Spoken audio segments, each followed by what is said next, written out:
alkohol atau etanol, tapi saya akan lebih spesifik ke etanol.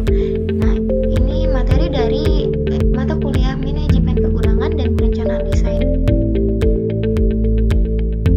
Apa itu etanol? Etanol merupakan cairan jernih yang mudah menguap dan terbakar, dipakai dalam industri farmasi sebagai bahan antiseptik dan dapat dijadikan minuman keras yang memabukkan. Disebut dengan hamaring berarti menutupi akal. Mengkonsumsi dalam jangka panjang atau berlebihan dapat menyebabkan kegemukan atau obesitas dan penyakit jantung. Pecandu alkohol atau alkoholisme dapat menderita penyakit kurang gizi, liver, dan cacat turunan karena gangguan dalam penyerapan vitamin dan mineral dalam tubuh. Identitas kimia, nama chemicalnya alkohol atau etanol, rasa R yaitu risiko 11 yaitu sangat mudah menyala, dan risiko 10 yang berarti mudah menyala. Sifat dari kimia tersebut yaitu mudah terbakar, dan bentuk dari kimia tersebut berupa cairan jernih. Nomor CAS-nya 64/17/5 dan nomor EC-nya 200/578/6 dan untuk rumus C2H6O. Selanjutnya, identifikasi bahaya. Tinjauan keadaan darurat yaitu mudah terbakar, menyebabkan iritasi mata dan saluran pernafasan. Jika tertelan menyebabkan pusing dan kantuk, dan dampak kesehatannya yaitu bagi mata bisa menyebabkan iritasi, dan bagi pernafasan bisa menyebabkan iritasi saluran pernafasan, dan untuk kulit bisa menyebabkan iritasi dan berbahaya jika terserap ke dalam jumlah yang banyak. Dan untuk pencernaan, jika tertelan menyebabkan depresi dan gejala-gejala keracunan. Selanjutnya ada pertolongan pertama.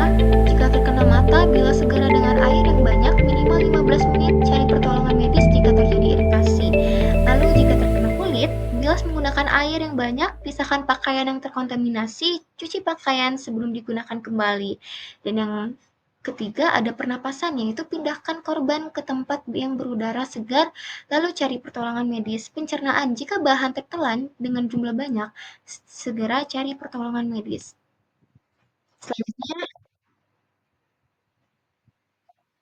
Selanjutnya ada penanganan kebakaran. Api kecil gunakan bahan kimia kering, api besar jangan memadamkan api yang terkena bahan, segera menjauh dari area kebakaran.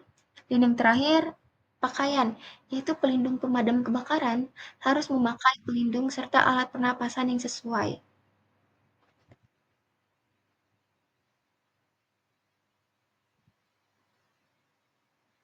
Selanjutnya yaitu perlindungan diri. Keamanan bekerja dengan alkohol sebaiknya dalam ruangan yang berventilasi serta bebas dari percikan api atau panas. Hindari reaksi eksplosif dengan oksidator asam sulfa dicampur dengan asam nitrat, amonia dicampur dengan perak nitrat, dan magnesium perklorat perak oksida dicampur dengan amonia atau hidrasin. Selanjutnya yaitu saran penanganan. Ketika memindahkan bahan, hindari kontak dengan mata, kulit, dan gunakan dengan APD. Wadah kosong masih mengandung residu produk atau cairan uap. Lalu ada saran penanganan ketika memindahkan bahan, hindari kontak dengan mata, kulit, dan gunakan APD. Wadah yang kosong tuh masih mengandung residu produk seperti cair atau uap dan dapat berbahaya. Jaga agar wadah selalu tertutup dan gunakan ventilasi yang memadai. Selanjutnya ada saran penyimpanan. Yang pertama itu simpan di tempat yang sejuk, kering, dan berventilasi baik, jauh dari sumber api. Dan yang kedua, hindari penyimpanan di tempat yang terkena sinar matahari langsung atau suhu ekstrim. Dan yang ketiga, wadah harus terbuat dari bahan yang tahan terhadap etanol seperti baja, bahan karat, atau kaca.